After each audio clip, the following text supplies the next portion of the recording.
Shalom ibu-ibu KW Puri yang terkasih. Mari kita bersyukur untuk satu minggu yang sudah kita lalui dalam penyertaan Tuhan. Hari ini kita kembali mengambil waktu untuk bersekutu.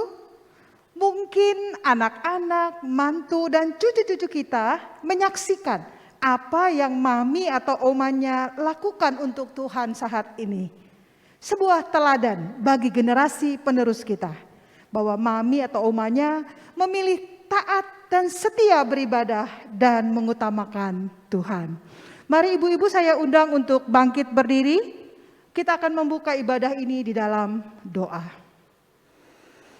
Allah Bapa yang bertahta di dalam kerajaan surga, yang kami puji, kami sembah, kami tinggikan, dan kami kenal di dalam nama Tuhan Yesus Kristus, anak-Mu yang tunggal. Kami datang bersyukur kepadamu ya Tuhan, yang menjadikan langit dan bumi dan segala isinya, yang berdaulat atas kehidupan kami. Kami bersyukur untuk satu minggu sudah kami melaluinya bersama-sama dengan Tuhan. Engkau sungguh menjadi penolong kami, pelindung kami. Terima kasih Tuhan kalau kami juga boleh ada pada saat ini untuk beribadah kembali kepadamu. Layakkan kami, sucikan hati dan pikiran kami. Untuk kami sungguh-sungguh menyembah-Mu, menikmati hadirat-Mu. Terima kasih Bapa, di dalam nama Tuhan Yesus Kristus kami berdoa dan bersyukur. Amin. Ibu-ibu dipersilahkan duduk kembali. Kita akan bersama-sama membaca Mazmur 105 ayat 1-3. Puji-pujian atas segala perbuatan Allah di masa lampau. Bersyukurlah kepada Tuhan, serukanlah namanya. Perkenalkanlah perbuatannya di antara bangsa-bangsa. Bernyanyilah baginya, bermazmurlah baginya. Percakapkanlah segala perbuatannya yang ajaib. Bermegahlah di dalam namanya yang kudus. Biarlah bersuka hati orang-orang yang mencari Tuhan. Mari bersama-sama kita akan menyanyikan pujian, nyanyi dan bersoraklah.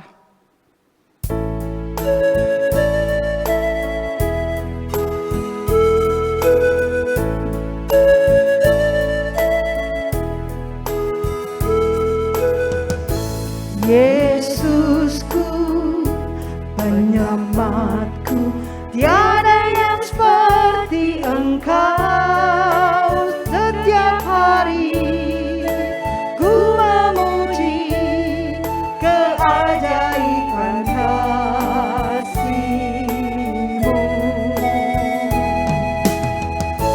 Penghibur, pelindung, menara kekuatan, biarlah semua yang bernafas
dan bersoraklah, nyanyi dan bersoraklah bagi Dia. Pujian, hormat, kuasa bagi Raja. Gunung tunduk, laut bergelora, mendengar namamu. Ku bersuka atas perbuatanmu, selamanya ku kasihi Engkau Tuhan. Tiada janji seperti yang ada padamu.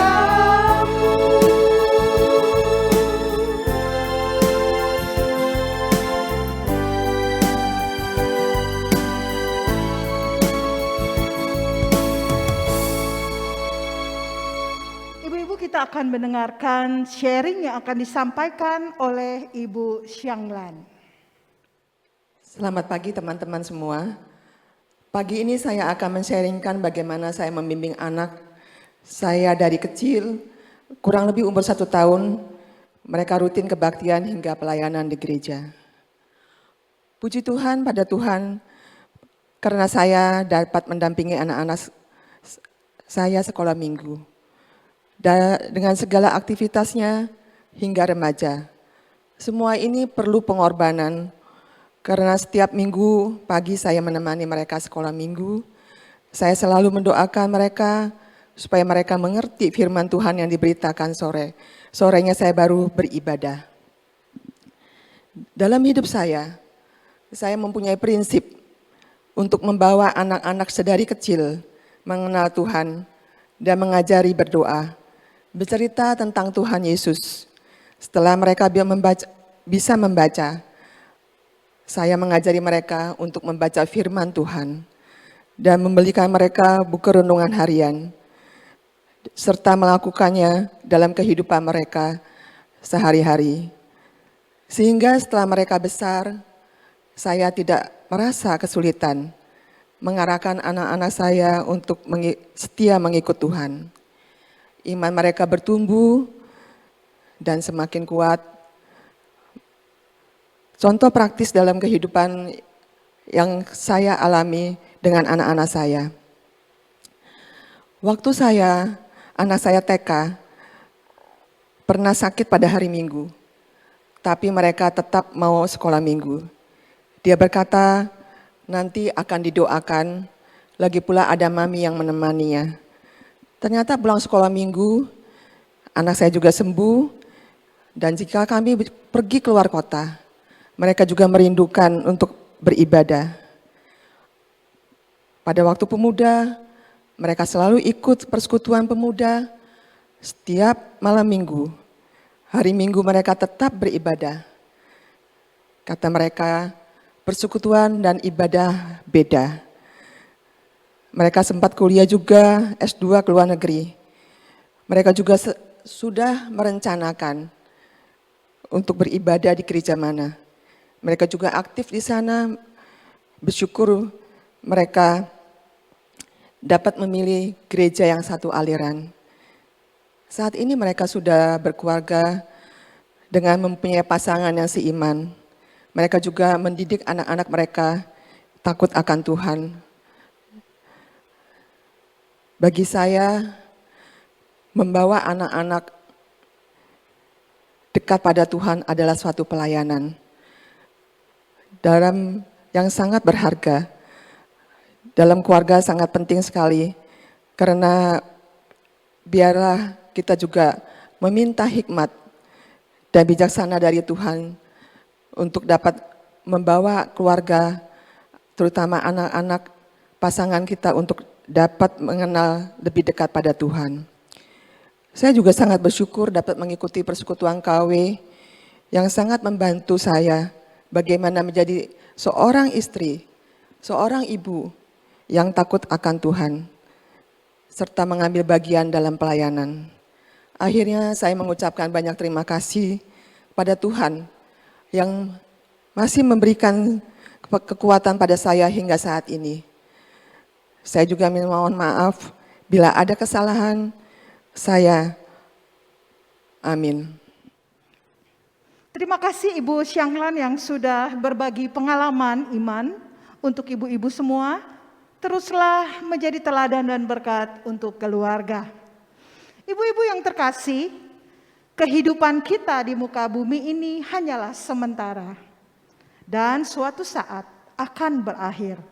Di sepanjang hidup kita ini, sudahkah kita mempersiapkan sebuah warisan abadi yang berharga, yang tidak dapat dicuri dan habis untuk generasi penerus kita, bahkan untuk orang-orang terdekat kita. Living a Legacy, sebuah tema yang akan dibukakan untuk kita oleh Bapak Rizal Badudu. Mari kita siapkan hati untuk mendengarkan firman Tuhan dengan menyanyi bersama Firman-Mu Tuhan.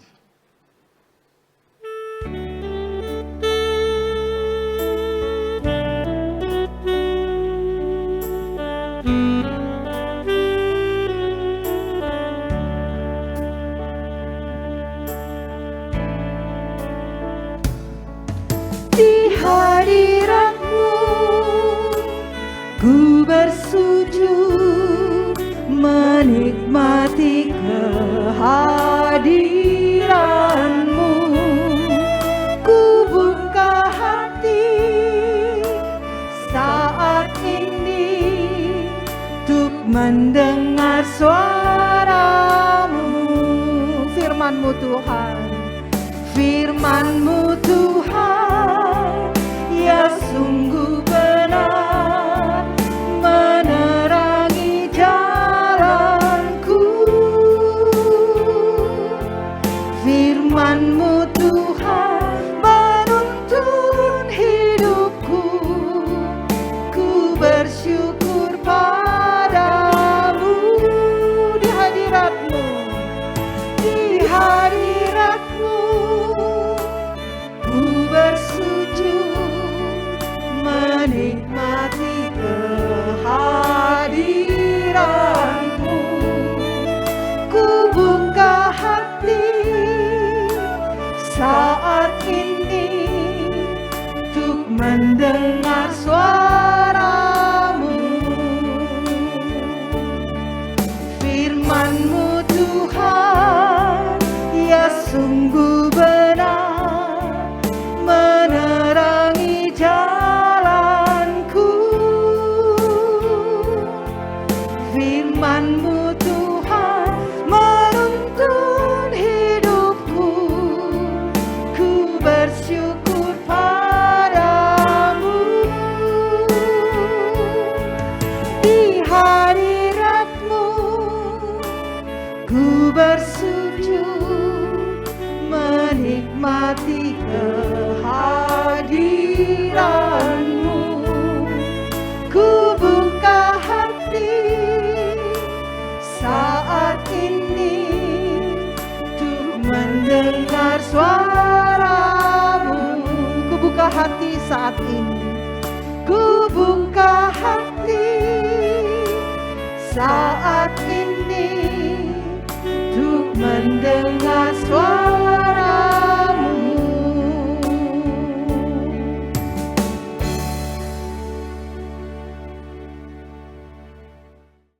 Selamat pagi Ibu-Ibu, Komisi Wanita di GKI Puri Indah. Senang sekali bisa berjumpa kembali melalui sesi kali ini. Dan terima kasih atas undangan yang diberikan untuk saya untuk menyampaikan topik yang penting sekali. Living a Legacy. Waktu diberikan topik ini saya bilang, waduh berat amat nih gitu ya.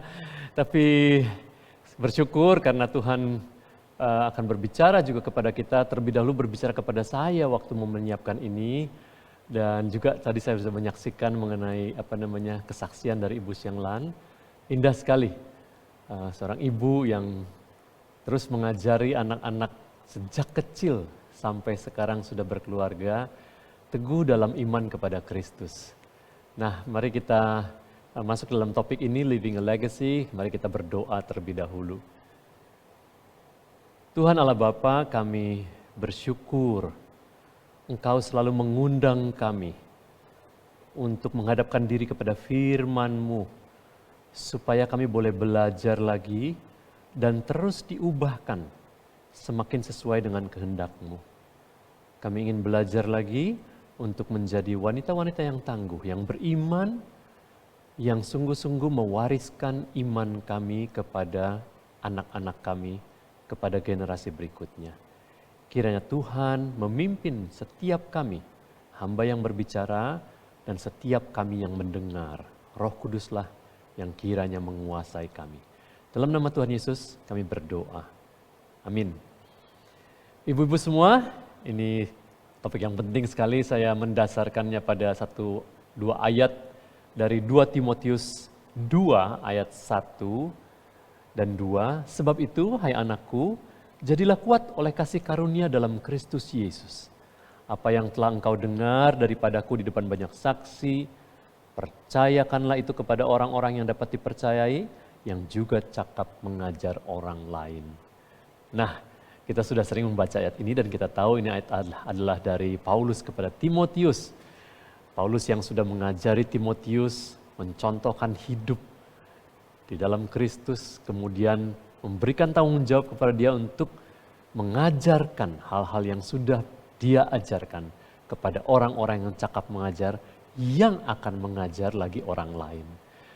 Nah, ayat ini saya pakai sebagai dasar ya dalam konteks keluarga supaya kita juga melakukan hal yang sama, yaitu mengajari anak-anak kita di dalam iman kepada Kristus supaya nanti berikutnya mereka mengajari generasi berikutnya, cucu buyut kita, sehingga iman itu terus diwariskan sebagai legacy ya. Nah, mari kita lihat beberapa hal yang akan kita pelajari hari ini. Ada 3 hal. Yang pertama adalah living a legacy, menghidupi legacy itu. Kita akan belajar dari beberapa wanita yang saleh di Alkitab ya maupun di luar itu. Kemudian kedua adalah sesudah kita menghidupi living, kita akan living ya, meninggalkan legacy itu ya. Dan itu kita bicara dari satu sudut, yaitu peran dalam kerjasama suami istri ya. Kemudian ketiga adalah cultivating a legacy, bagaimana membudidayakan, bagaimana menumbuhkan legacy itu. Tentu ada banyak hal yang bisa dibicarakan, tapi saya melihatnya dari satu sudut saja, yaitu bagaimana suhu yang tepat, temperatur seperti apa yang perlu diciptakan dalam keluarga. Ya. Nah, 3 hal ini. Yang pertama adalah kita lihat mengenai living a legacy, bagaimana hidup, menghidupi legacy yang kita akan berikan kepada anak-anak dan cucu. Pertama kita belajar dari Naomi tentang mentoring ya, Rut 1 ayat 16. Kata Rut, janganlah desak aku meninggalkan engkau dan pulang dengan tidak mengikuti engkau. Sebab kemana engkau pergi, ke situ jugalah aku pergi, dan di mana engkau bermalam, di situ jugalah aku bermalam. Bangsamu lah bangsaku dan Allahmu lah Allahku. Ini kata-kata Rut kepada Naomi. Dia tidak ingin pergi walaupun suaminya sudah meninggal. Kita tahu semua cerita itu. Ya, walaupun Naomi memaksa dia untuk pulang ya ke daerahnya sendiri, tapi dia mau tetap dimuridkan. Karena apa? Kita percaya karena dia sudah melihat bahwa Naomi itu adalah ibu yang baik, wanita yang saleh, yang akan terus memimpin dia. Dan kita tahu cerita berikutnya adalah bagaimana Naomi menolong Rut kembali ke daerah hidup Yahudi, orang Yahudi, dan bagaimana hidup sebagai orang Yahudi, orang Ibrani. Dan bagaimana untuk menikah dan itu semua kita tahu. Dan dari Naomi kita belajar bagaimana menjadi mentor dari anak, dalam hal ini adalah anak mantu. Indah sekali cerita ini ya. Kemudian yang kedua adalah kita belajar dari Elizabeth ya. Mengenai ibu dari Yohanes Pembaptis, Lukas 1 ayat 36-37. Dan sesungguhnya Elizabeth sanakmu itu, ini firman kepada Maria ya, ia pun sedang mengandung seorang anak laki-laki pada hari tuanya. Dan inilah bulan yang ke-6 bagi dia yang disebut mandul itu. Sebab bagi Allah tidak ada yang mustahil. Pada hari tuanya Elizabeth, sesudah dia berdoa lama sekali meminta keturunan. Dan inilah waktu yang tepat bagi Tuhan untuk memberikan anak kepada dia, yaitu Yohanes Pembaptis, yang menjadi orang yang beriman yang sungguh dipakai luar biasa oleh Tuhan untuk mempersiapkan kedatangan Kristus. Indah sekali ya. Nah berikutnya yang C adalah belajar dari dua orang sekaligus, yaitu nenek dan ibu Timotius. Dari 2 Timotius 1 ayat 5, sebab aku teringat, Paulus teringat akan imanmu, imannya Timotius yang tulus ikhlas, yaitu iman yang pertama-tama hidup di dalam nenekmu Lois dan di dalam ibumu Eunike, dan yang aku yakin hidup juga di dalam dirimu. Nah ini tidak pernah dijelaskan mengenai ketiadaan bapa atau kakeknya, tetapi faktanya adalah Timotius dibesarkan oleh ibunya dan neneknya, dan iman dari nenek dan Lois ini dan ibunya Eunike ini sungguh-sungguh membentuk kepribadian dan iman dari Timotius. Ya, oleh sebab itu kita betul-betul melihat prinsip ini adalah living legacy. Ya, kalau mau meninggalkan legacy itu, ya warisan itu, kita harus menghidupi, living. Ya, if you want to leave a legacy, then you have to live that legacy. Ya, if you don't live the legacy, you will not living the legacy. Jadi kita lihat dari wanita-wanita yang saleh tadi, bahwa mereka hidup di dalam iman, di dalam kebaikan-kebaikan, kesalehan-kesalehan, dan itulah yang kemudian menjadi warisan dari keturunan mereka. Saya juga baru melayani di satu kota di Sulawesi, baru pulang 2 minggu lalu, bertemu dengan ketua majelis dari sebuah gereja, ketua majelis muda sekali, baru mau umur 40, tetapi ketua majelis ini sungguh, saya mendengar cerita-ceritanya sangat beriman, sangat bertumbuh, sangat sungguh-sungguh. Dan sekali waktu kita lagi makan, kita harus memutuskan sesuatu, dia minta nasihat juga kepada saya bagaimana mengenai ini. Terus saya memberikan pandangan-pandangan saya, kemudian dia harus berkata-kata kepada pengurus lainnya. Dia bilang, wah tunggu dulu, sebelum saya WA ini saya akan berdoa dulu. Jadi di restoran itu dia berdoa.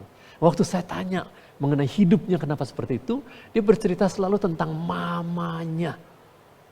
Sejak dia kecil, papanya bukan orang percaya sampai saat ini ya, tapi mamanya itu sungguh-sungguh adalah pendoa yang luar biasa. Setiap menghadapi tantangan dari papanya, sejak mamanya mau menjadi percaya, dia betul-betul berdoa dan memperlihatkan kepada anaknya bahwa hidup dari mamanya itu adalah sungguh-sungguh jawaban doa demi jawaban doa.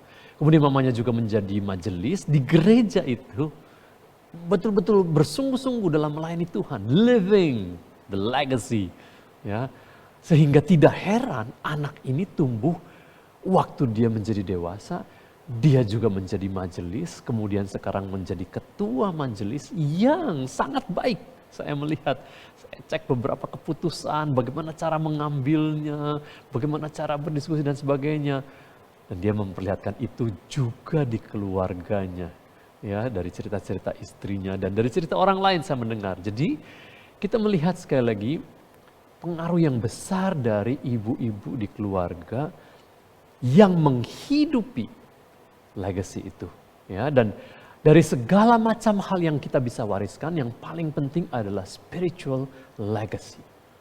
Tentunya Anda sebagai orang tua juga mewariskan banyak hal, termasuk harta, usaha atau apapun, itu semua tidak salah. Namun yang paling penting dan yang juga kita bicarakan adalah mengenai bagaimana menghidupi spiritualitas kita. Sehingga itu menjadi teladan bagi anak-anak kita. Dan baru setelah itu kita bisa meninggalkan hal itu sebagai warisan yang dihidupi juga oleh anak-anak kita. Nah dari situ kita akan bicara bagian yang kedua, yaitu living a legacy. Dan dalam hal ini saya melihatnya dari sisi peran dalam kerjasama suami istri. Ya, tentunya bisa dilihat dari banyak sisi, tapi sekarang ini saya mengambilnya dari peran suami bagaimana, peran istri bagaimana, dan dalam kerjasama itu peran-peran tersebut perlu sekali dilakukan secara simultan sesuai dengan tugas dan fungsi yang Tuhan berikan, sesuai dengan desain Tuhan dalam keluarga. Nah, yang pertama adalah kita lihat contoh dari Ribka ya, yang kita tahu tidak sehati dengan Ishak. Ada favoritisme dalam menangani Yakub dan Esau, dan kita tahu ceritanya dari situ. Ketidaksehatian seperti itu menimbulkan begitu banyak masalah. Nah, memang Allah memaksudkan legacy itu, warisan spiritual itu diwariskan melalui Yakub. Tetapi cara yang digunakan, menggunakan cara manusia, kedua suami istri ini tidak sepakat, yang satu favorit yang sulung, mamanya favorit yang bungsu, dan disitulah ada perebutan dan ketidaksehatian dalam menangani anak-anak, menghasilkan prahara demi prahara. Maka pertama sekali kita mesti melihat bahwa kesehatian itu penting sekali dalam kerjasama peran suami dan istri. Yang kedua adalah kita ambil contoh dari Sarah. Bagaimana ketundukan dia kepada Abraham ya. 1 Petrus 3 ayat 5 dan 6. Sebab demikianlah caranya perempuan-perempuan kudus dahulu berdandan. Yaitu perempuan-perempuan yang menaruh pengharapannya kepada Allah. Mereka tunduk kepada suaminya sama seperti Sarah taat kepada Abraham. Dan menamai dia tuannya. Dan kamu adalah anak-anaknya, ibu-ibu. Firman ini mengatakan kamu adalah anak-anaknya jika kamu berbuat baik dan tidak takut akan ancaman. Dan kita belajar dari Sarah bagaimana dia memperlakukan suaminya sebagai tuannya dan taat dalam ketundukan. Dan di dalam ketundukan ini begitu banyak hal yang baik terjadi. Dia menjadi ibu dari bangsa-bangsa. Disebut begitu karena Abraham adalah bapak dari bangsa dari Israel ya. Mothership, jadi warisan dari Sarah adalah mothership, bagaimana sebagai ibu tunduk kepada suami dan memimpin keluarganya. Nah, dari situ saya ingin kita melihat ada hasil riset dari Santa Barbara di California. Riset ini 35 tahun loh, menunjukkan bagaimana keluarga-keluarga itu, ini di Amerika ya tentunya, memang sangat baik dalam mewariskan iman percaya kepada anak. Ya. Namun studi selama 35 tahun ini menunjukkan bahwa dalam mewariskan iman, faktor kedekatan hubungan anak dengan ayah itu jauh lebih berpengaruh daripada kedekatan anak dengan ibu. Nah, ini jangan kecil hati ya ibu-ibu ya, tapi saya sedang menunjukkan peran sesuai dengan desain bahwa suami itu adalah kepala keluarga dan perlu menjadi imam dalam keluarga. Dan dengan itu dia harus memimpin anak-anak. Dan kedekatan dengan anak itu sungguh mempengaruhi tumbuh kembang anak. Ya. Dan faktanya adalah ketidakhadiran ayah dalam tumbuh kembang anak itu banyak membawa anak kepada ateisme. Nanti kita lihat sebentar lagi ya. Tapi saya menampilkan gambar ini adalah sepasang suami istri, Pak Andi Korinto dan Ibu Ika dari Jogja. Dengan anak mereka Benji. Kami memimpin mereka ya, leader-leader di beberapa kota kami memimpin bertahun-tahun. Ini sudah kami kenal hampir 5 tahun. Desember lalu kami berkunjung lagi ke Jogja dan bertemu kembali dengan mereka dan banyak keluarga lainnya. Dan kami melihat Benji itu sungguh luar biasa. Karena papanya betul-betul fully in charge. Menangani anaknya, mendampingi, menemani. Nanti kita lihat beberapa tayangan dari situ. Bagaimana peran Ibu Ika dalam hal ini adalah memfasilitasi supaya semua itu bisa terjadi. Jadi jangan kecil hati ibu-ibu. Para suami Anda harus mengambil peran memimpin dalam hal ini. Dan Anda memfasilitasi supaya itu terjadi. Ya. Nah, saya memperlihatkan lagi sekarang hasil dari survei lainnya. Ya, yaitu dari Paul Fitz, Professor of Psychology dari New York University. Ya, dia mengatakan di dalam bukunya Faith of the Fatherless, ya, The Psychology of Atheism. Ya, para tokoh ateis yang terkenal sepanjang sejarah mengalami ketidakhadiran ayah atau karena kematian ayah atau ayah yang mengabaikan ibu atau mereka memiliki hubungan yang buruk dengan ayah sejak mereka kecil. Ini tokoh-tokoh ateis yang dipelajari semuanya, ya, ada banyak sekali, saya tidak sebutkan namanya, gitu ya. Dan implikasinya adalah tidak ada alasan bagi anak-anak ini untuk memiliki hubungan dengan Allah Bapa di surga kalau ayah mereka di dunia telah merusak kehidupan mereka. Nah, yang disebut fatherless itu bukan saja orang-orang yang tidak berbapa karena misalnya single parents begitu ya. Tapi orang-orang yang bapak-bapak yang ada di rumah tapi juga enggak mengambil peran betul-betul. Nah, jangan khawatir dengan single parents, kalau ada ibu yang single parents, ada karunia tertentu yang Allah berikan kepada Anda untuk memimpin anak-anak Anda di dalam spiritualitas. Tetapi ini berbicara mengenai keluarga, ada ayah, ada ibu, tapi ayahnya nggak ada, begitu ya. Atau memang ayahnya betul-betul nggak ada karena faktor yang tidak baik ya. Nah, dari situ kita melihat kembali contoh Pak Andi Korinto ini ya, bagaimana dia pengusaha tapi dia juga setia sekali dalam pertumbuhan rohani dan dalam pelayanan dan menjadi imam dalam keluarga. Kita lihat video ini bahwa dia bagaimana dia mengajarkan firman kepada Benji. Kita lihat video ini singkat ini. Ada orang yang mendengarkan kata Tuhan, ia melakukannya. Dia mendirikan rumah di atas dasar batu.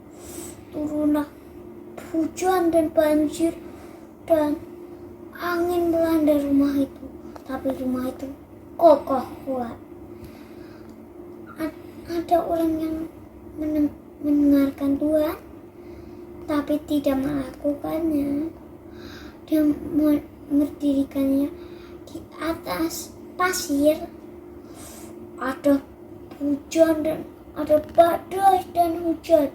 Ada angin melanda rumah itu. Rumah itu hancur dengan hebat suaranya. Dan orang-orang yang mendengarnya takjub gitu. Kenapa? Benji kepengen jadi orang yang mana? Orang yang mau mendirikan rumah di batu. Caranya? Cara lewat apanya? Cara mendirikan, supaya jadi orang yang mendirikan rumah di atas dasar batu gimana? Benji Apa yang harus Benji lakukan? menolong orang, ada orang yang jatuh. Terus Benji baca firman. Terus Benji lakukan yang kehendak Bapa. Semua yang kehendak Bapa Benji lakukan. Ya, indah sekali ya. Bercerita dengan pakai Alkitab. Ada banyak cara tentunya begitu ya. Dan itu bagaimana menarik, apalagi yang kamu pelajari Benji. Jadi kamu mau jadi bagaimana, itu indah sekali. Sejak Benji umur 2. Karena kami ketemu dengan Benji dan keluarga ini sejak Benji umur 2. Ya, mereka belajar secara luar biasa. Pasangan suami istri ini. Kita saksikan video yang kedua mengenai bagaimana Pak Andi Korinto memimpin anaknya dalam memuji Tuhan. Ini videonya. Pujian untukmu di segala tempat untuk memuji Engkau. Engkau kekuatan bagi kita, untuk kita semua. Kita bisa bersatu bagi. Nah, ibu-ibu kita lihat ya, itu sebenarnya nggak ada lagunya. Pak Andi Korinto cuma main gitar aja. Nah, itu kalimat-kalimat yang keluar dari seorang anak Benji itu luar biasa. Itu adalah yang ada di dalam hatinya. Dan begitulah kalau bapak-bapak itu memimpin menjadi imam di dalam keluarga, anak-anak menjadi sangat kuat.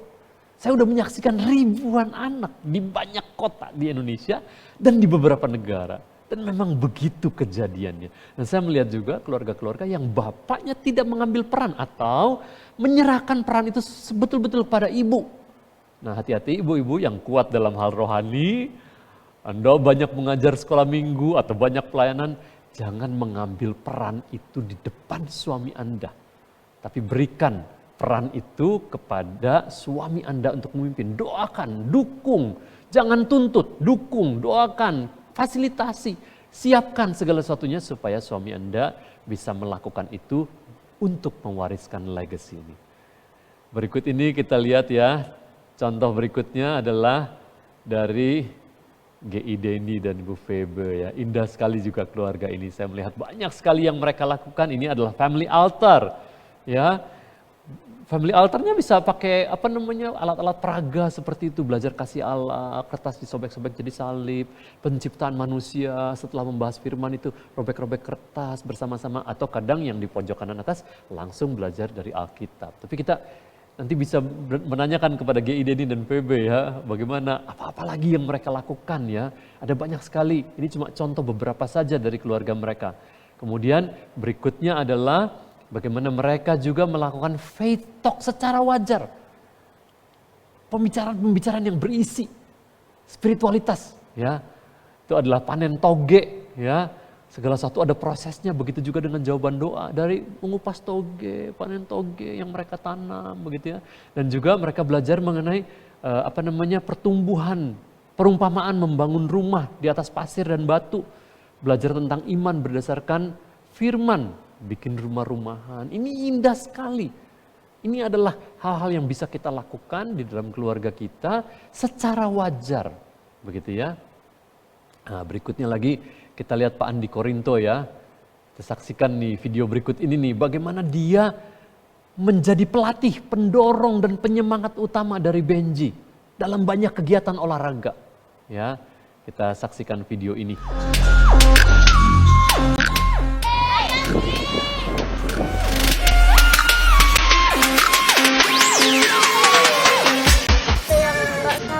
Aku bilang, aku main dulu sebentar. Nanti.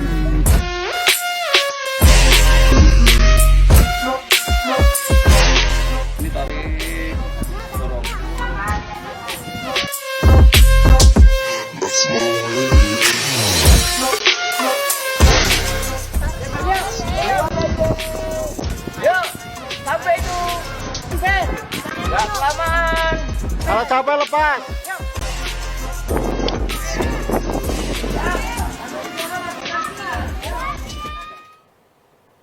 Indah sekali. Itu tadi kata-kata Pak Andi. Wah, begitu ya. Dan itu menjadikan Benji itu sangat percaya diri. Anak masih kecil sekali dan sangat berkarakter. Karena saya bertemu terus dengan Benji dan saya melihat pertumbuhannya yang indah sekali ya. Nah, jadi ibu-ibu silakan berdiskusi, jangan menuntut ya. Jangan ngomel sama suami, menuntut tuh gini udah belajar, jangan. Diskusi. Lihat dari firman sama-sama, kemudian sama-sama mengkonstruksikan sesuatu di dalam keluarga supaya betul-betul menjadi menghidupi legacy itu supaya bisa mewariskannya. Nah, ini adalah foto kami tahun 2011 ini ya. Outdoor activity bersama naik gunung gede. Ya, saya nggak kayak Panawi ini ya, tapi saya demi berkegiatan dengan anak, saya bukan orang outdoor, tapi demi supaya bisa sama anak-anak yang cowok, maka saya rela mengikuti outdoor activities yang enggak gue banget sebetulnya gitu ya. Tapi supaya bisa ada kebersamaan. Ya, ini anak saya masih umur berapa tuh? 11 tahun lalu ya. Masih umur 12 dan 13 ya. Jadi penting sekali. Nah, sedangkan dengan anak-anak yang wanita, saya melakukan hobi yang sama. Saya suka nyanyi, bermusik, dan anak saya main piano. Kami banyak sekali berlatih di rumah sejak dia kecil. Membawakan pujian-pujian dan membawakannya juga di beberapa tempat. Ya, contoh lainnya adalah keluarga Pak Riki dan Ibu Ika dari GKY Sunter yang kami mendorong terus sejak anak-anak mereka kecil. Mereka dari Sahabat Kristus ya, tempatnya Pak Christian dan Bu Ana Kartawijaya. Mendorong terus supaya membuat tim melayani bersama-sama sebagai keluarga. Karena itu akan merupakan menghidupi legacy, nanti anak-anak akan melayani. Dan saya sudah melihat kedua anak mereka sekarang udah kuliah ya sekarang ya. Sejak kecil, sejak belasan tahun lalu kami melihat mereka. Anak-anak bertumbuh dengan sangat baik, bukan karena disuruh-suruh, bukan karena diingatkan-ingatkan, bukan.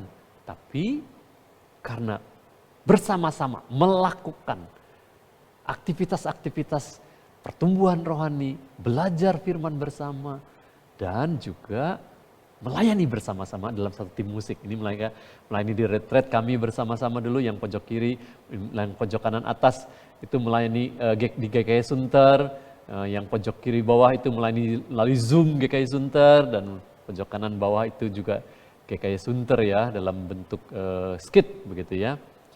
Nah jadi ibu-ibu sekali lagi penting sekali kerjasama, melakukan peran masing-masing.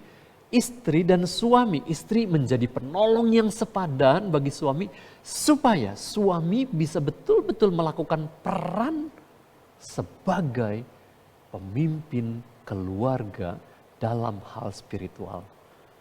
Saya udah lihat banyak keluarga yang seperti itu, anak-anaknya banyak sekali yang indah. Saya juga melihat keluarga-keluarga yang istri menjadi pemimpin dalam banyak mengambil keputusan, termasuk dalam hal spiritual. Banyak hal yang gak tepat terjadi. Anak-anak juga tumbuh jadi seperti itu. Anak-anak yang wanita jadi ingin memimpin, ketundukannya sulit sekali. Begitu ya. Nah, itu yang kita sudah pelajari dua hal. Yang pertama adalah living, menghidupi, legacy. Yang kedua adalah living, bagaimana meninggalkan legacy dalam peran suami istri yang bekerja sama secara sehati. Bagian terakhir adalah kita lihat mengenai cultivating a legacy, bagaimana membudidayakan, menanam itu. Dan kita tahu dalam menanam tumbuh-tumbuhan itu suhu harus tepat, suhu tanah segala macam ya. Dan kita juga mau menanamkan spiritualitas dalam diri anak-anak kita dengan suhu yang tepat. Nah untuk itu mari kita lihat sebuah riset dari Oxford University Press yang dituangkan dalam buku ini, Families and Faith. Ya, mereka mengamati 350 keluarga loh, multi-generasional, beberapa generasi. Ya, ini mencakup 3.500 individu selama puluhan tahun sejak Perang Dunia I sampai zaman generasi milenial. Diikuti terus nih keluarga-keluarga nih.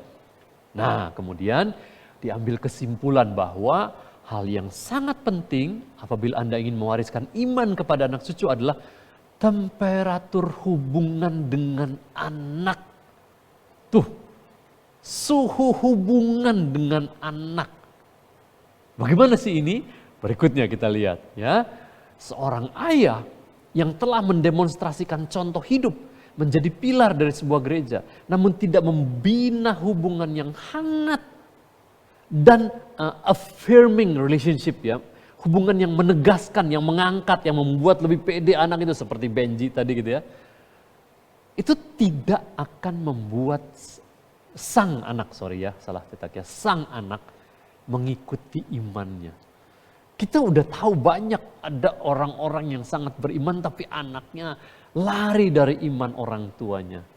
Karena apa? Karena ternyata berdasarkan riset ini adalah segimanapun kita melakukan aktivitas kita aktif secara rohani, secara spiritual.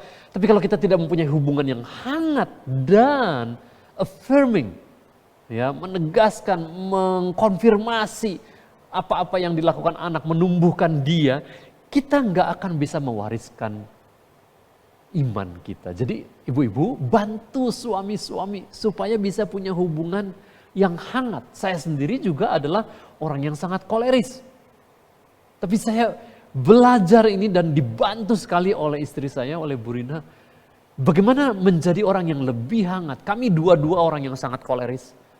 Ya, menumbuhkan anak-anak juga beberapa koleris. Tapi kami harus berusaha sekali bagaimana punya hubungan yang hangat dengan mereka. Begitu ya. Ya, itu berarti kami keluar dari zona nyaman kami. Ya, bertumbuh menjadi lebih baik, menjadi lebih hangat, lebih mengasihi, lebih mengangkat anak-anak, bukan talk down begitu.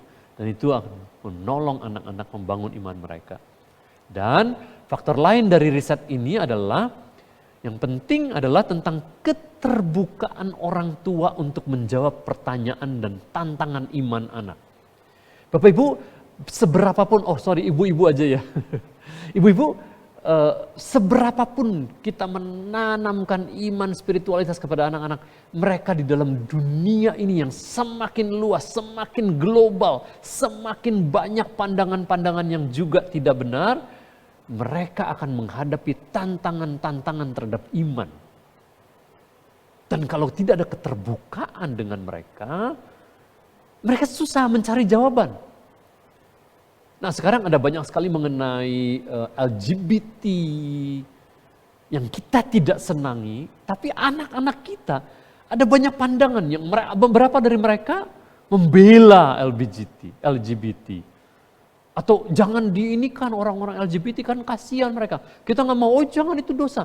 Nggak bisa pendekatan seperti itu untuk anak-anak zaman sekarang. Kalau generasi kita bisa dengan pendekatan seperti itu. Tapi sekarang kita nggak akan bisa mewariskan legacy, spiritual legacy. Kalau kita berkeras, pendekatan kita harus secara terbuka. Kita harus belajar hal-hal seperti itu juga. Ya. Nah, kemudian berikutnya dari David Kahneman, dari Barna Group, kita kenal ini sebagai grup yang terus melakukan riset. Dan David Kahneman menulis buku You Lost Me. Ya. Kamu membuat saya terhilang. Kamu itu adalah gereja. Me adalah anak-anak muda, anak-anak remaja. Ada 6 alasan. Dan alasan ke-6 adalah kenapa anak muda meninggalkan gereja. Karena gereja tidak cukup bersahabat kepada mereka yang merasa ragu tentang iman. Nah, ini kita ambil ya sebagai orang tua ya. Ibu-ibu ya. Kita nggak boleh kaget menghadapi keraguan iman kita. Sering anak-anak udah dibangun secara spiritual dari kecil, tapi di masa remaja mereka ragu, tanya ini, tanya itu. Jangan ditekan. Bicarakan secara terbuka, jawab pertanyaan-pertanyaan mereka. Kalau kita tidak bisa jawab, bawa mereka kepada orang-orang yang bisa menjawab, kepada hamba Tuhan, atau kita bertanya kepada hamba Tuhan, kepada Muse, kepada Lause, semuanya, dan kita jawab kepada mereka. Tapi terbukalah, kadang-kadang mereka punya pandangan yang salah, enggak apa-apa.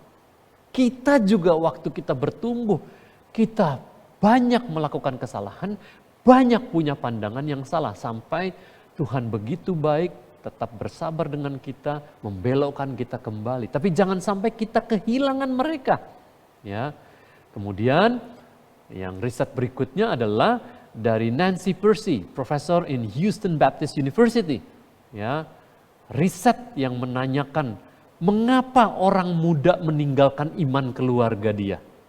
Jawaban yang terbanyak adalah keraguan dan pertanyaan-pertanyaan yang tidak terjawab. Bapak Ibu, di dunia yang seperti ini, yang menekankan self-love, cinta kepada diri sendiri, ya, new age yang pandangan-pandangan yang aneh sekali, ya, banyak sekali yang nggak sesuai dengan firman Tuhan. Sepertinya kelihatannya baik.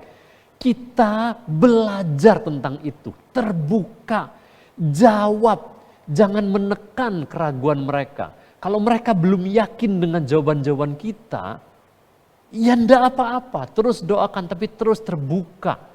Ya, supaya apa? Yang paling penting adalah kita tetap punya hubungan dengan mereka. Sehingga mereka bisa akses ke kita sampai umur berapapun. Ya. Kalau kita menekan mereka di umur remaja, di umur pra-remaja, di umur remaja, di umur muda, mereka enggak akan lagi bertanya kepada kita. Hilang. Kita enggak bisa meninggalkan spiritual legacy itu. Kita belajar dari Yesus. Kita tahu Yohanes Pembaptis sudah bertemu dengan Yesus, membaptis Yesus, mendengar suara dari surga bahwa ini adalah anakku. Ya, tapi pada waktu di penjara, Yohanes Pembaptis mengirimkan murid-muridnya untuk bertanya kepada Yesus, apakah engkau Mesias itu? Yesus enggak marah. Gak menutup diri, kok gimana sih kau udah membaptis aku kok malah tanya begini. Yesus enggak, Yesus menjawab murid-murid Yohanes, katakan kepada Yohanes Pembaptis, jawaban yang bijaksana sekali, akulah dia. Kita sebagai orang tua dari anak-anak kita, jangan marah kalau ada pertanyaan-pertanyaan yang nyeleneh, yang banyak sekali beredar sekarang ini. Dan mereka sekarang sedang banyak dibombardir oleh pandangan-pandangan dunia seperti itu. Maka juga ada orang tua yang bertanya kepada saya, ini anak saya sekolah di luar negeri, nggak mau ke gereja, gimana Pak Rizal? Saya terus WA dia bilang ke gereja, kamu harus ke gereja. Waktu saya kunjungi ke sana, saya antar nih gereja ini gereja itu. Anaknya makin bohwat. Saya bilang sama orang tua ini, jangan paksa. Jangan terus mengingatkan, jangan. Dia akan makin menutup diri. Saya sendiri sebagai orang muda, saya pernah 7 tahun lari dari Tuhan. Setelah saya melayani, setelah memimpin pelayanan dengan ratusan orang di kampus. 5 tahun saya memimpin. Tapi kemudian saya lari dari Tuhan. Tapi saya bersyukur Tuhan begitu baik. Menerima saya kembali dan kita sebagai orang tua dari anak-anak kita. Jangan paksa-paksa, jangan menekan, terbuka, terus doakan. Supaya kita tetap menghidupi kehangatan hubungan itu. Sehingga nanti kalau mereka terus kembali dan bertanya apapun, mereka akan menghubungi kita. Apakah mereka tinggal bersama-sama kita ataupun juga di luar. Ya, maka saya mengemukakan buku ini, Comeback Barbara. Buku yang bagus sekali dari seorang hamba Tuhan, John Miller. Hamba Tuhan, sekarang anaknya itu bandel sekali. Pergaulan bebas, kemudian mau menikah dengan orang yang gak percaya. Wah, hamba Tuhan ini sungguh-sungguh menangis, marah, berantem dengan anaknya beberapa kali. Berantem hebat sekali. Tapi anaknya lari, kawin lari, kemudian cerai. Kawin lagi dengan yang lain secara nggak benar. Sampai hamba Tuhan ini John Miller disadarkan oleh Tuhan bahwa kamu nggak cukup mengasihi anakmu. Kamu harus bertobat. Kamu harus mengubah hidupmu dan hatimu terlebih dahulu. Dan terima dia apa adanya. Dan itu yang dia lakukan. Dan di dalam segala kegagalan hidupnya kemudian Barbara ini anaknya dia ini. Anaknya John Miller. Kembali ke rumah. Lari lagi, kembali lagi. Pada akhirnya singkat cerita, dia bertobat, betul-betul kembali. Dan waktu buku ini ditulis, Barbara Miller sudah menikah dengan orang yang benar, ya, Mr. Giuliani itu. Dan Barbara sekarang melayani Tuhan. Indah sekali. Dan John Miller bercerita, kalau saya tidak cukup mengasihi anak saya yang telah gagal, yang telah berdosa, dia tidak akan kembali, dia tidak akan menjadi pelayan Tuhan. Kadang jalan kita itu enggak semulus yang kita kira. Untuk meninggalkan legacy, untuk menghidupi legacy. Tapi kalau Tuhan selalu menerima kita di dalam banyak kegagalan kita, termasuk saya nih, selalu terus diterima oleh Tuhan. Masakan kita tidak menerima anak-anak kita secara terbuka, mengasihi mereka lebih lagi, justru pada saat mereka tidak layak untuk dikasihi. Justru pada saat mereka memiliki pandangan yang salah.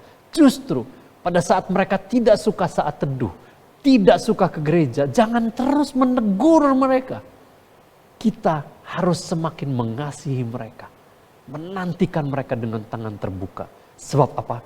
Sebab kita mau semakin menghidupi legacy itu. Supaya apa? Supaya mereka kembali ke tangan pangkuan hati dan kasih kita. Supaya kita betul-betul bisa meninggalkan, mewariskan legacy itu kepada mereka, anak-anak kita. Sehingga mereka akan melakukan hal yang sama kepada anak dan cucu kita. Bergenerasi-generasi akan indah di dalam Tuhan kalau kita ikuti Tuhan. Yang pertama, kita menjadi wanita-wanita yang saleh, meniru orang-orang tadi yang kita sudah bicarakan. Naomi, Elizabeth, ya. Kemudian kita berbagi peran dengan suami kita dalam ketundukan seperti Sarah. Kita memfasilitasi suami kita yang menjadi imam di dalam keluarga untuk anak-anak kita. Menolong bagaimana suami kita dan kita juga memiliki hubungan yang hangat dengan temperatur yang baik dengan anak-anak kita. Karena itu adalah jembatan yang baik untuk mengalirkan spiritualitas kepada anak-anak kita. Dan ketiga adalah mengatur suhu itu terus, ya, membudidayakan legacy itu, menerima anak kita dalam hal yang benar, kemudian mereka juga salah, enggak apa-apa, kita terus lebih mengasihi mereka. Dengan demikian mereka akan melihat kasih Allah yang terus menaungi mereka, juga melalui kita. Dan mereka akan menerima itu dan akan menjadi pelaku-pelaku. Seperti Timotius menjadi pelaku pemuritan dari Paulus dan mempercayakan hal itu kepada murid-muridnya lagi. Kita juga belajar menghidupi legacy itu dan mewariskan legacy itu kepada anak-anak kita. Mari kita berdoa. Tuhan Allah Bapa, kami bersyukur karena Tuhan memberikan begitu banyak contoh bagi kami. Kami membicarakan sedikit sekali firman Tuhan. Tapi itu pun masih banyak yang kami belum melakukan. Kiranya Tuhan menolong kami dengan Roh Kudus-Mu. Kami adalah orang-orang yang perlu ditolong. Setiap kami sebagai istri, sebagai ibu, kami mohon pertolongan-Mu. Dan dengan demikian kami menjadi penolong yang sepadan bagi suami-suami kami untuk menghidupi legacy itu dan mewariskan legacy itu kepada anak cucu kami. Kiranya Tuhan sendiri yang menolong kami dan memuliakan diri-Mu di dalam dan melalui kami sebagai orang tua dan di dalam melalui keluarga kami. Dalam nama Tuhan Yesus kami berdoa dan kita semua katakan amin. Terima kasih dan sampai jumpa. Tuhan memberkati Anda semua. Terima kasih Bapak Rizal Badudu yang sudah memaparkan begitu jelas pentingnya teladan iman bagi keluarga kita. Kira-kira selama ini mana yang lebih banyak kita tabur? Teladan iman atau teladan buruk dari dunia ini? Kerinduan kita ibu-ibu, kelak anak-anak dan cucu-cucu kita berkata, "Thanks Mom, thanks Grandma untuk teladan iman yang diwariskan bagi kami." Saat ini kita akan memberikan persembahan, dapat ditransfer melalui rekening yang tertera di layar atau QR Code GKY Puri Indah dan mengganti angka terakhir dari jumlah persembahan yang kita berikan dengan angka 4. Untuk mengiringi persembahan ini, kita akan menyanyikan pujian yang sekaligus menjadi komitmen untuk membawa seisi rumah kita menyembah Tuhan dan tetap melayani sampai akhir hidup kita. Mari bersama-sama kita menaikkan pujian keluarga Allah.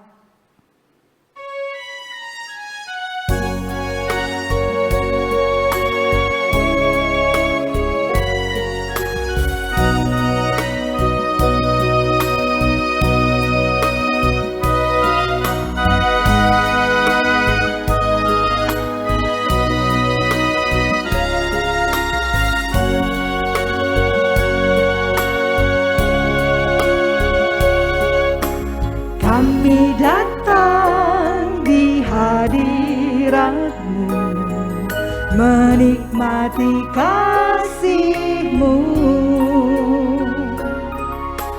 membawa seisi rumahku, sujud menyembah-Mu. Ini keluargaku Tuhan, berkati dan lindungi semua, jagaiku dan seisi rumahku, sampai akhir hidupku Tuhan. Ku mau setia melayani-Mu, ku bahagia jadi keluarga. Kita nyanyikan pujian ini sekali lagi. Kami datang di hadirat-Mu, menikmati kasih-Mu, membawa seisi rumahku, sujud menyembah.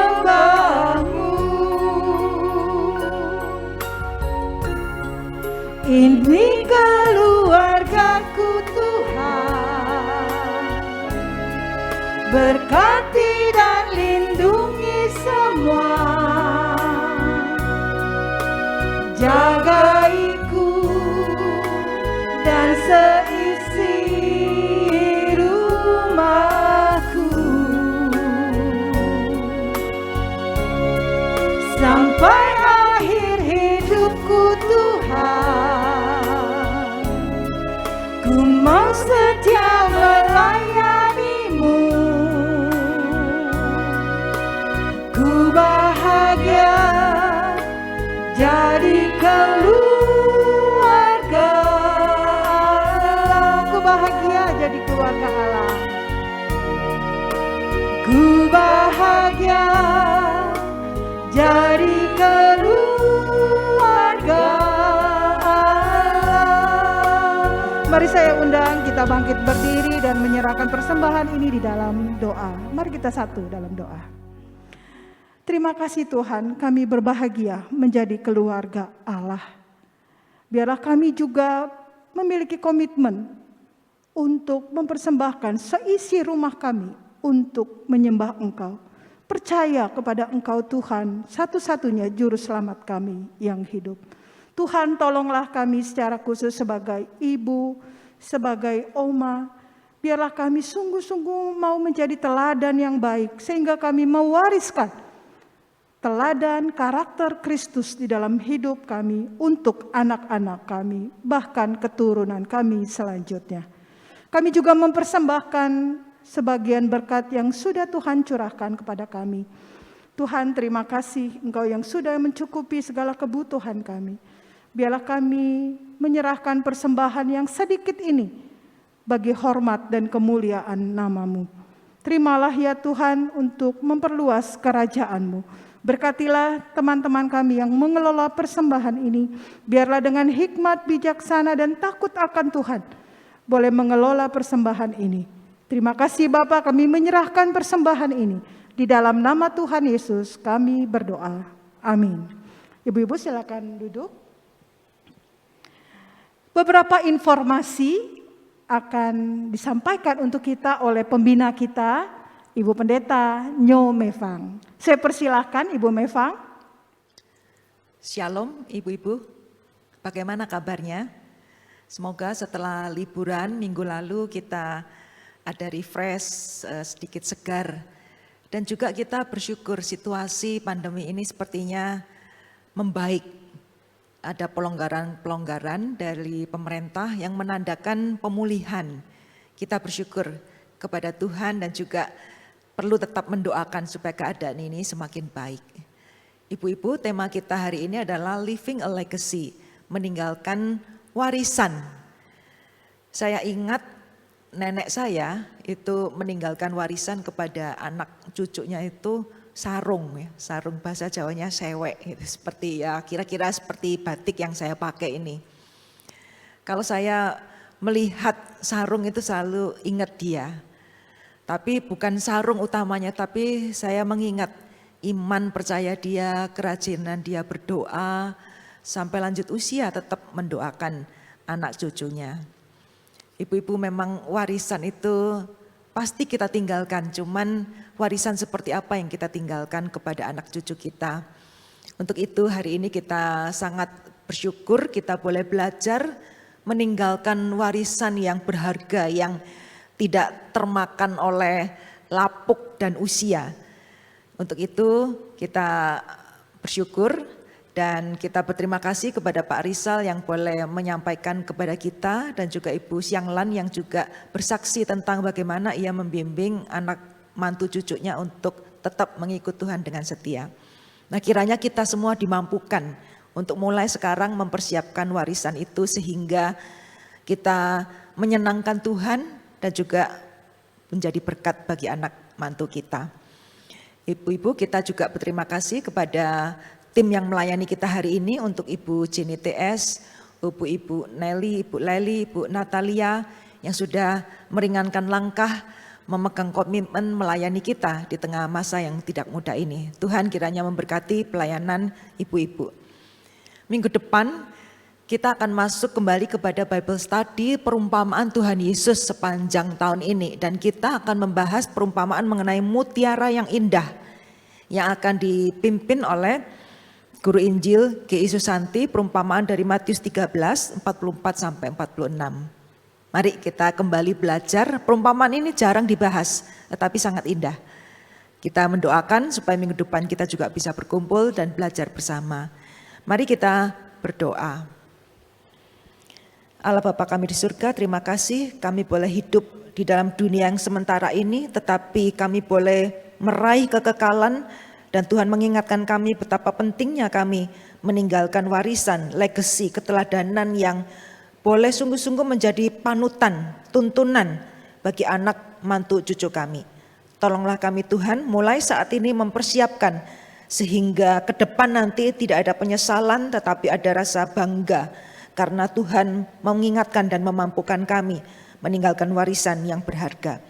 Bapa di surga, kami berdoa Engkau kiranya memberkati Pak Rizal Badudu, Ibu Jenny, Ibu Nelly, Ibu Laili, Ibu Natalia yang sudah melayani kami, juga Ibu Sianglan. Tuhan kiranya memberkati mereka di dalam kehidupan rumah tangga, pekerjaan dan pelayanan. Berkatilah mereka Tuhan supaya mereka selalu mengalami bahwa Engkau adalah Tuhan Gembala yang baik bersama dengan mereka dan mampukan mereka juga untuk menerima sukacita sebagai hasil daripada pelayanan dan komitmen mereka mengikut Tuhan. Bapa di surga, kami berdoa menyerahkan juga untuk persekutuan minggu depan. Tuhan kiranya memberkati hamba-Mu, G.I. Susanti boleh mempersiapkan dan boleh menyampaikan pesan Tuhan kepada kami melalui perumpamaan tentang mutiara ini. Kami juga berdoa Tuhan pada saat ini untuk ibu-ibu yang berulang tahun pada bulan Februari. Kami berdoa untuk Ibu Feby, Ibu Sofia, Ibu Febe, Ibu Aling, Ibu Fungki, Ibu Ismanita, Ibu Supiarti, Ibu Jenny, Ibu Limeng, Ibu Hosiani, Bu Mimi, Bu Dian, Bu Lana, Ibu Feni, Ibu Lili Rahmat, Ibu Elizabeth, Ibu Priscilia, Ibu Puspa, Ibu Tini, Ibu Chong Faria, Ibu Foni, dan Ibu Jenny M. Kami bersama mereka bersyukur untuk tambahan usia. Dan kami berdoa sebagaimana Mazmur 90, Tuhan menambahkan kepada mereka bijaksana di dalam menghitung hari-hari mereka. Supaya setiap hari mereka boleh menerima kasih setia Tuhan yang baru, sekaligus mereka juga memikirkan bagaimana mewariskan hal yang berharga kepada keluarga mereka dan juga kepada keluarga Tuhan di gereja ini. Tuhan tolonglah bagi mereka yang masih bergumul dalam masalah ekonomi, berikan berkat-Mu Tuhan supaya mereka boleh merasakan penyertaan Tuhan. Kami berdoa juga di antara mereka yang bergumul dalam masalah pribadi, keluarga, kerohanian dan pelayanan, juga kesehatan. Mohon Tuhan berikan kepada mereka kemampuan untuk menyerahkan semua beban mereka kepada Tuhan. Berikan kepada mereka keyakinan bahwa gadamu dan tongkat-Mu yang selalu mengiringi mereka, sekalipun ada kalanya harus melewati lembah kekelaman. Kami berdoa Tuhan, menyerahkan ibu-ibu kami ini ke dalam tangan-Mu. Dan kami juga bersama dengan pemerintah Indonesia bersyukur untuk pemulihan yang mulai terjadi di dalam negara ini. Kami berdoa kiranya Tuhan yang terus mendorong supaya setiap petugas kesehatan boleh bertugas dengan kuat, dengan semangat. Kami berdoa juga Tuhan menolong kami semua supaya tetap boleh bijaksana mengambil keputusan di dalam melakukan kegiatan di luar rumah, luar kota ataupun luar negeri. Supaya kami tetap mendukung pemulihan pandemi di negara kami ini. Dan kami juga sehati teringat bagi banyak orang yang sedang menderita sebagai korban peperangan di Ukraina. Tuhan, kami berdoa menyerahkan mereka ke dalam tangan-Mu. Kami percaya tidak ada yang luput daripada pengawasan mata Tuhan. Karena itu kami berdoa untuk semua orang yang menjadi pengungsi. Kami berdoa bagi orang Kristen, jemaat gereja, hamba Tuhan yang mengalami kesusahan ini Tuhan. Kiranya pada saat seperti ini Roh Kudus menunjukkan pelayanan-Mu sebagai penghibur, penolong. Supaya di dalam masa kesulitan mereka tidak kehilangan pengharapan. Kami berdoa Tuhan, Engkau Raja di atas segala raja, mohon belas kasihan-Mu supaya semua pemimpin yang berwenang sungguh-sungguh memikirkan tindakan mereka. Kami mohon juga Tuhan, berikan kepada mereka penyelesaian mengenai masalah ini. Dan kami berdoa kiranya Tuhan menghentikan segera peperangan ini. Supaya ada banyak orang boleh kembali memiliki harapan hidupnya. Kami berdoa Engkau menolong kami juga sebagai anak Tuhan supaya kami tahu mengambil bagian, memberi kekuatan, dukungan di dalam doa kepada banyak saudara-saudara kami seiman di sana maupun juga semua orang yang bergumul. Kami rindu Tuhan dalam masa sulit seperti ini, kami menyadari betapa pentingnya kami saling bergandengan tangan memberikan dukungan kami. Kami percaya Tuhan, Engkau Allah yang Maha Kasih, Engkau Allah yang Maha Kuasa yang akan menjalankan kehendak-Mu untuk kemuliaan-Mu. Kami berdoa Tuhan, menyerahkan juga untuk kegiatan kami sepanjang hari ini selanjutnya, Tuhan yang kiranya tetap memimpin kami, supaya kami selalu berjalan di dalam jalan Tuhan, memuliakan Tuhan dan menjadi berkat bagi sesama. Di dalam nama Tuhan Yesus kami berdoa. Amin. Persekutuan kita sampai sekian, Tuhan memberkati dan mari kita bertegur sapa di Tesaburi.